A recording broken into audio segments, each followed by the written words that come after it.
I mentioned before at the beginning that this manifestation is a result of a large team effort.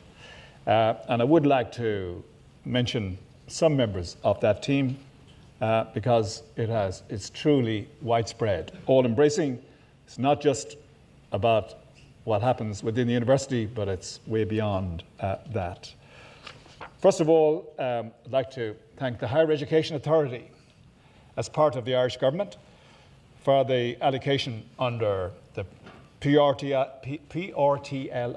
5 programme, the programme of research for third-level institutions, because it provided, by competitive process, of course, a very substantial infrastructural fund to support the development of this building, 55 million to be exact. That's an enormous sum.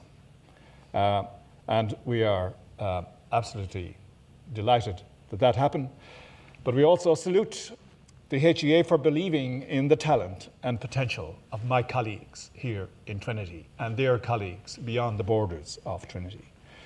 And in this regard, I would also like to recognise the seminal contribution made by Atlantic Philanthropies, which was pivotal in conceiving with government the PRTLI programme all those years ago, and which invested heavily in us here, leading to this, but across the country as well over many years.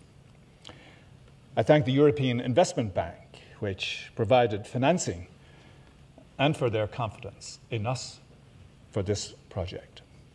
A number of friends of Trinity contributed very generously to the development of the Institute and the concept behind it, including alumni of the schools of medicine, biochemistry and immunology, pharmacy and pharmaceutical sciences, and chemistry.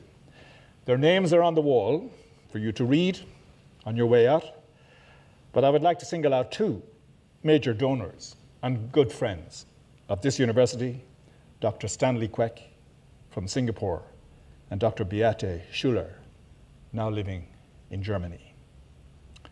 We very much appreciate the efforts of the tercentenary board of the medical school, because it is celebrating 300 years of existence this year, along with the School of Chemistry and Botany. And that board was under the chairmanship of Professor Adrian Hill from Oxford University. Now, there are many to thank for getting the actual building out of the big hole in the ground, creating a big hole first and getting it up out of that. Dean of Research, David Lloyd, who pulled out a lot of his hair and probably some of everybody else's hair as well to coordinate the conceptual development and the proposal to government, and his chairing of the Biosciences Committee. And I would also recognise his predecessor, Ian Robertson, as Dean of Research, who tossed around these ideas with me and colleagues before that. I'd like to recognise the interim director of the Institute, Tony Byrne, the director of buildings, Paul Mangan, and his huge team for the massive responsibility of delivering this building, and particular thanks to Jimmy Doyle, who was the project manager. I'd like to thank the treasurer, Ian Matthews, who brought great ingenuity to bear on financing the building, including securing the European Investment Bank loan. The heads of school, who engaged fully at every step, and the staff in every area of the college involved, and they will be involved in the huge logistical exercise of transferring over into this building. Now, the architects, RKD, the people who constructed the building, PJ Walls, their subcontractors and their design team. So massive development there. I'd like to thank the Dublin City Council and CIE, Erin, who are right by here.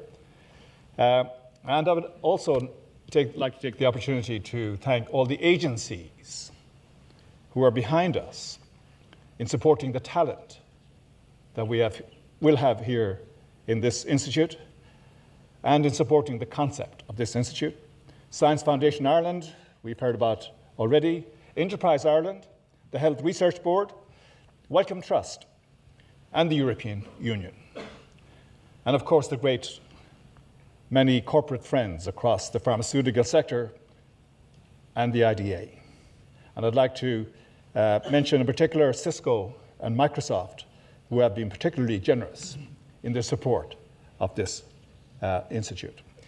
Finally, I would like to recognize that this building does go beyond science because it does cross the line in a very important way between science and the arts.